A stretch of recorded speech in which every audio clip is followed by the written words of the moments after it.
మొత్తం ప్రాజెక్టుల మీద వివరాలు తీయండి అధ్యక్ష.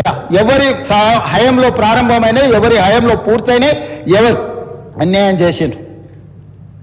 పెద్దలు చంద్రశేఖరరావు గారిని రమ్మని ఉండే అధ్యక్ష, తమరైన వ్యక్తిగతంగా మాట్లాడండి. వారు ఏ రోజు వస్తారో వారు ఈ సభలో ఉన్నప్పుడే కృష్ణానది జలాల మీద చర్చ పెడతాము. ఈ చర్చలో ఒకవేళ మా తప్పేదైనా ఉందని నిరూపిస్తే సభ సాక్షిగా చంద్రశేఖరరావు గారికి, బీఆర్ఎస్ నాయకులకు నేను క్షమాపణ చెప్తా అధ్యక్ష.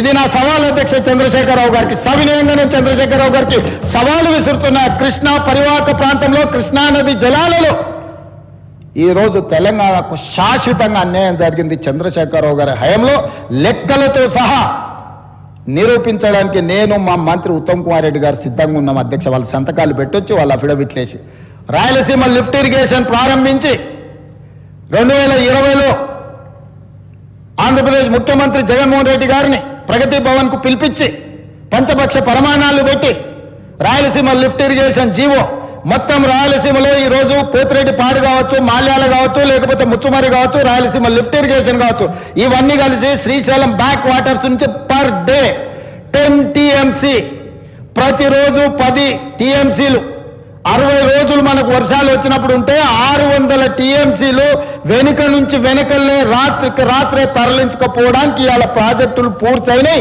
2014 నుంచి 2023 డిసెంబర్ వరకు చంద్రశేఖరరావు గారు ముఖ్యమంత్రిగా సాగునీటి పారుదల శాఖ మంత్రిగా ఉన్నప్పుడు తెలంగాణ రాష్ట్రానికి అన్యాయం చేసింది అధ్యక్ష.